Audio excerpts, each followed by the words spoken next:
Hello అండి. ఎండు నెత్తల్ని మనం ఎన్నో రకాలుగా కూరలు వండుకొని తింటూ ఉంటాం. కానీ ఎప్పుడైనా ఎండు నెత్తళ్ళ పొడి చేసుకొని తిన్నారా? వేడి వేడి అన్నం ఈ ఎండు నెత్తళ్ళ పొడి వేసుకొని తినండి. అబ్బా! ఎంత బావుంటుందోనండి. సింపుల్ ఇంగ్రీడియెంట్స్ అండి. ఎటువంటి నీచు వాసన రాదు. టేస్ట్ అయితే చాలా బావుంటుంది.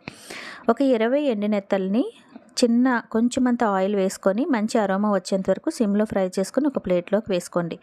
అందులోనే ఒక 6 వెల్లుల్లి రేఖలు, 1½ స్పూన్ జీలకర్ర, హాఫ్ స్పూన్ ఆవాలు వేసుకొని సిమ్లోనే అర నిమిషం పాటు ఫ్రై చేసుకోండి.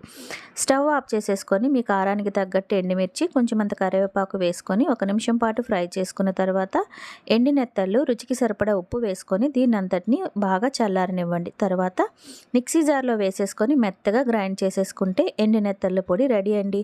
ఇది మీరు డబ్బాలో పెట్టుకొని ఫ్రిడ్జ్లో పెట్టుకుంటే 2 వీక్స్ వరకు నిలువ ఉంటుంది. టేస్ట్ అయితే చాలా చాలా బాగుంటుందండి. ట్రై చేయండి. నచ్చితే ప్లీజ్ నా ఛానల్ని సబ్స్క్రైబ్ చేయండి. Thank you.